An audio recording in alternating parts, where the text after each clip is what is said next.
নমস্কার বন্ধুরা, গৌরব কিচেন থেকে আজ আমি আপনাদেরকে কলমি শাক রান্না করে দেখাবো। এখানে আমি কলমি শাক বেছে কেটে নিয়েছি, আর এখানে কিছু আলু এভাবে ছোট ছোট টুকরো করে কেটে নিয়েছি। এখানে কিছু পটল কেটে নিয়েছি।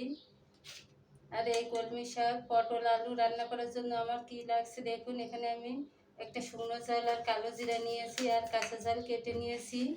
আপনারা চাইলে এতে পেঁয়াজ রসুন ব্যবহার করতে পারেন, কিন্তু আমি নিরামিষ রান্না করব আজকে।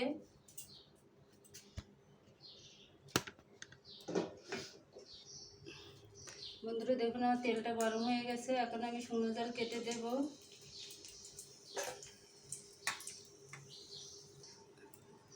কালো জিরা দেব,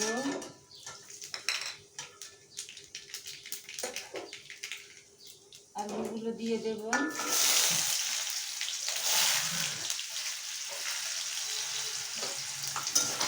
আলুগুলো কিছু সময় একটু ভেজে নেব। কিন্তু দেখুন, আমি আলুটা কিছুটা এভাবে ভেজে নিয়েছি একটু লালচে লালচে করে। এখন পটলগুলো দিয়ে ভেজে নেব। বন্ধুরা দেখুন, আমি আলু আর পটল কিছুটা ভেজে নিয়েছি। এখন আমি কলমি শাকগুলো দিয়ে দেব।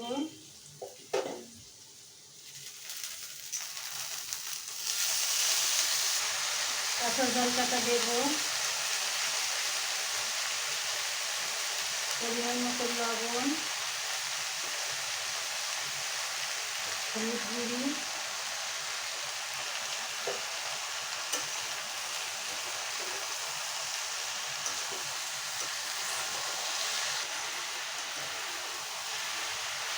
বন্ধুরা দেখুন, আমি এই শাকটা কিন্তু ঢাকা দিয়ে রান্না করছি না, এমনি খোলা রান্না করছি। কারণ ঢাকা দিয়ে রান্না করলে শাকটা অনেকটা নরম হয়ে যাবে।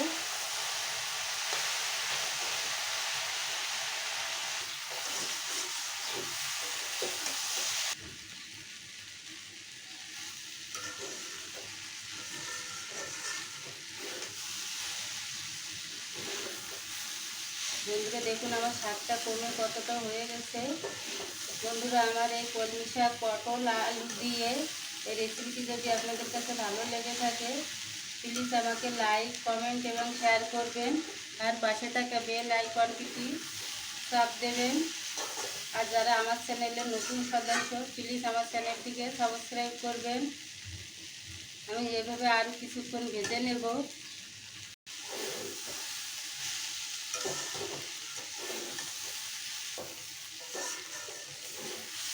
বন্ধুরা দেখুন, আমার শাক ভাজাটা হয়ে গেছে। এখন আমি নামিয়ে নেব।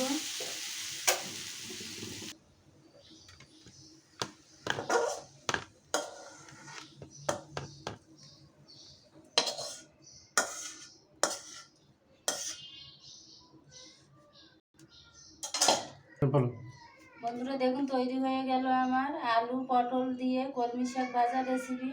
আপনারা বাড়িতে অবশ্যই এভাবে একবার তৈরি করে খেয়ে দেখবেন কতটা টেস্টি হয়।